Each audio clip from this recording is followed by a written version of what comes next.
Bonjour, je m'appelle Anne-Marie, j'habite à Toulouse. Je suis retraitée, célibataire, sans enfant. J'ai toujours été sensible au handicap dans la mesure où j'ai eu la polio enfant à l'âge de 2 ans, ce qui m'a mis en lien avec Handicap International. C'est en 2004, quand il y a eu le tsunami en Asie, où là j'étais vraiment bouleversée. Donc c'est à ce moment-là que je suis devenue donateur. Et ensuite, j'ai décidé, de toute façon c'était un projet depuis très longtemps, de faire du bénévolat quand je serai à la retraite. Donc à l'époque, je me suis dit que j'avais quand même des moyens pour aider les gens et j'ai doublé mon parrainage. Je suis devenue marraine et puis à mes 60 ans, j'ai décidé de mettre en place un testament et de faire sur ce testament un legs de mon appartement en région parisienne.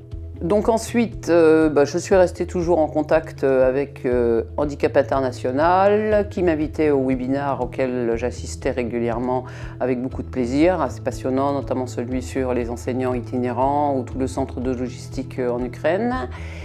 Et j'ai posé en fait certaines questions concernant le décès. Qu'est-ce qui se passerait si je décédais brutalement? Je suis allée à Handicap International à Lyon, j'étais invitée en décembre 2024. Donc là, j'ai rencontré effectivement Nicolas avec d'autres personnes qui m'ont expliqué que l'exécuteur testamentaire était la personne qui allait gérer, dans le cas d'un décès brutal. Donc je vais réfléchir les modalités, mais en fait c'est très intéressant effectivement de pouvoir s'appuyer sur des personnes de confiance dans le cadre juridique avec les relations notaires pour que tout se passe au mieux, y compris si on décède très brutalement. Pour moi, ce qui est important, c'est d'être engagé sur le soutien aux autres dans tous les domaines, donc pas seulement dans le handicap, mais dans d'autres, de donner son temps quand on est à la retraite, qu'on peut le faire aussi à aider les autres, et dans la continuité de se dire que les biens qu'on a amassés, c'est peut-être pas la peine qu'ils soient utilisés uniquement à des fins matérialistes, qu'il y a des choses quand même beaucoup plus importantes et des gens qui sont dans le besoin. En France, on a la chance d'avoir la sécurité sociale, tout un monde médical qui nous soutient. Ce n'est pas le cas dans le monde entier.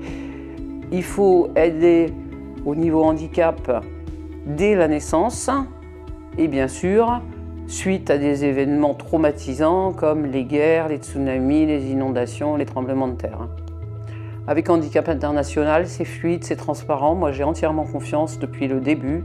Ce qui m'a vraiment tout de suite mis en confiance, c'est ce prix du cristal avec la transparence. Je voulais être dans un organisme où l'argent que je donnerais servirait réellement pour aider les personnes qui en avaient besoin.